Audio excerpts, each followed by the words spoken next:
As soon as you embrace and accept the pain and accept that as life and be willing to experience that pain without dwelling in it, you will be able to live your life in full color again. I'm John from Bulldog Mindset.com. On this channel, I teach you how to be a man.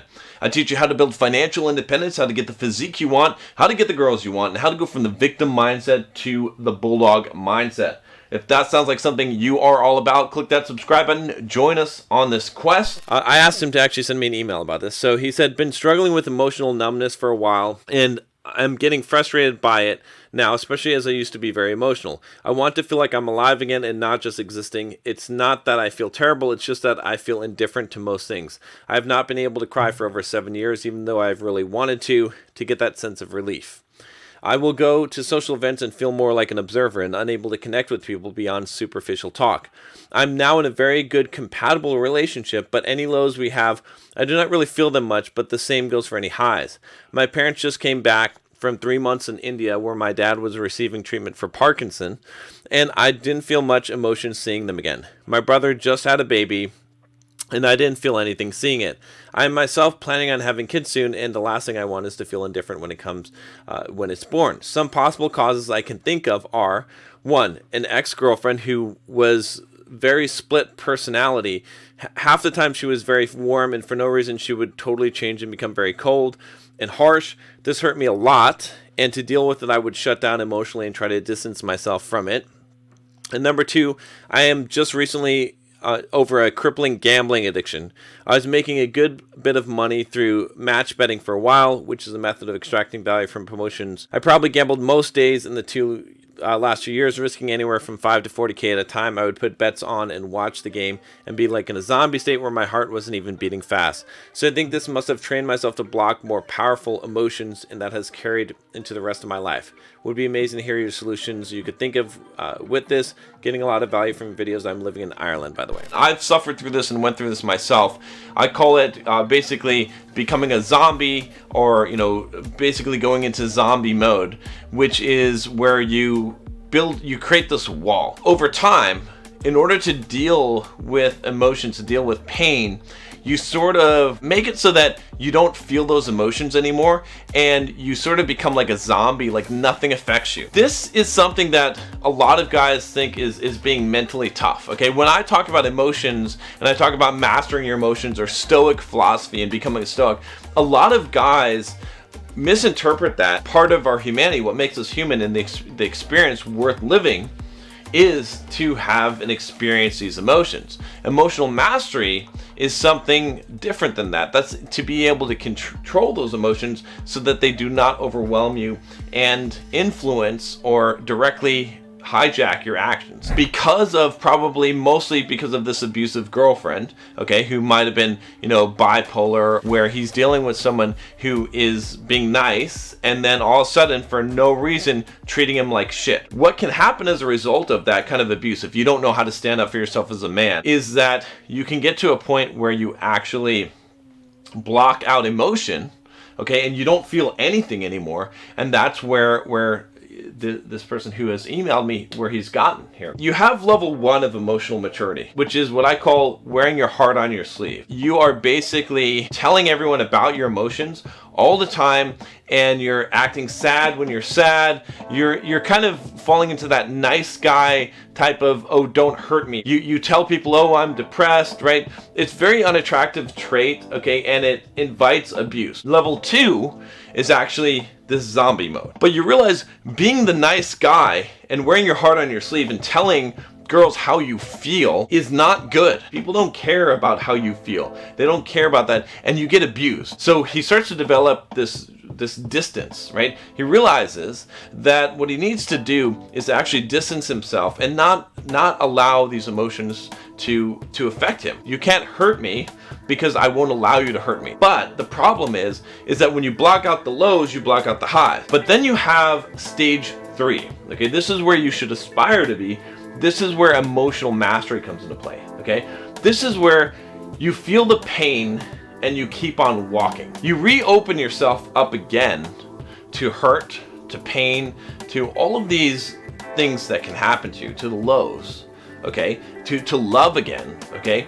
But at the same time, you keep a detachment. You're willing to accept things as they are. You're willing to accept life as it is and to experience the lows and the highs without it taking you off kilter. This is where the emotional mastery comes into play. When you're in sort of stage 1, if you get rejected, you go and cry in your room for a week and you don't eat, or you act like a fucking pussy. You basically allow that to destroy your life. You don't work, whatever, you all kinds of bad things. When you're sort of in that stage 2, it doesn't really matter because the emotions aren't getting to you. You're not able to recognize and feel them. But when you're in stage 3, when something bad happens to you, so you get rejected, someone leaves your life, someone treats you poorly, you feel and experience the pain of that thing, but then it doesn't influence your actions. You're able to walk on and keep on moving forward in your direction and your purpose in life. You experience the thing, you cycle it through your system, you let it go. I get angry,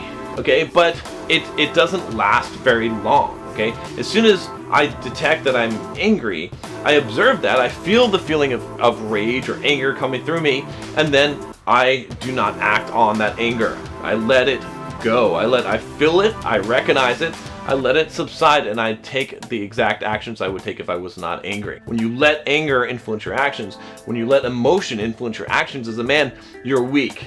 You're able to be manipulated. It's not just anger, but any emotion that can strongly control you allows other people to strongly control you. What needs to be done is that the growth needs to happen to go from stage 2 of emotional development to stage 3. Now, how do you do that? You sort of have to change your philosophy on life because it's a protection mechanism. When you're trying to distance yourself emotionally from people and not feel emotions and to be essentially numb, which you may not be trying to do this, you're in that state, what you're essentially trying to do is you're protecting yourself from harm. What you have to be able to do is to open up your heart, honestly, to open yourself up to be harmed and to be hurt, and to know that it's okay and that you will survive that, and that you're choosing to take on the pain of life in order to experience the joy of life as well. What this will allow you to do is to love without requiring trust. Okay, this is very, very key. Most of us, in order for us to love or to be vulnerable to some degree, and I actually don't like to use the word vulnerability when it comes to men, but to be someone who experiences emotion, in order to love, let's say, okay? In order to love, we require trust. So why do we require trust in order to love? Because if we love people without trusting them, we are afraid we're going to get hurt. And it hurts to get hurt, especially when you feel like someone has betrayed you, or it's unrequited love. They do not love you back. These are very ego-damaging situations. So we require trust in order to love. We must learn that we do not have to trust people, right? And what I mean by that is in the sense that people are humans. They will make mistakes. They will let us down. Okay, we can't put the expectations on people. If we remove all our expectations from people, we allow them to be as they are, and we can love them as they are, and we can allow that they may hurt us in some way, and we can allow that to be okay. So that's what you have to do to move on, is to basically reopen your heart and to say, I will love, okay? I will allow myself to experience the feelings of love, these emotions. I will allow myself to be open to the possibility of pain, but I will be okay with that, and that's how I want to live my life. I want to experience that pain, and I will become strong enough to be able to move on, to be able to feel the pain keep walking. And some of that also involves looking back at the previous things that have happened to you and shifting the mindset. By the way, this is a good time to take the Bulldog quiz if you haven't already, so you can see where you are mindset-wise. There's a link below and a link in the card. To look at your past and look at the things that people have done to you, the wrongs they've done to you, and to remember them in a different way. Instead, to see this as a growing experience and not something as a personal attack and such a bad thing to you, but something that grew you and made you stronger and that you can accept.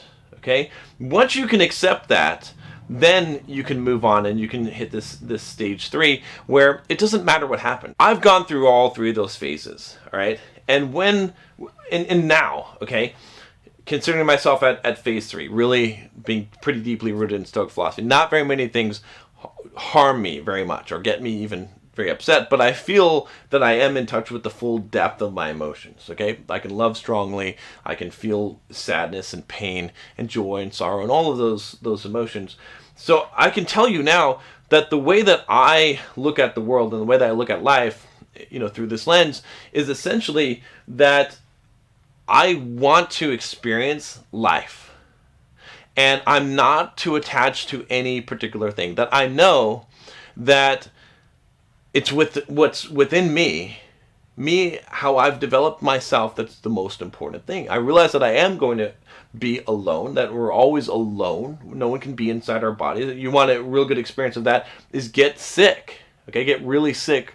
I had a really bad sore throat the other day and high fever, and I'm like, no one can come here and help me. No one can experience this with me. No one can be really by my side. It's just me. I sort of accept that, and I accept that as part of life, and I don't have any expectations on other people. So I can experience these things that happen to me fully, and I can accept them. They're okay. It's okay. If someone betrays my trust, it is okay. If someone treats me poorly, it is okay. If someone doesn't love me back, it is okay. It is fine. I'm okay with that. I've accepted that. I'm not trying to fight that. I only want people to be genuine. I only want things to be genuine. I only want emotions to be genuine. I don't want to force them. I don't want to make things that are not genuine just so I can inflate my ego in some way, if that makes sense. It's difficult. I'm not going to say it's easy to get here.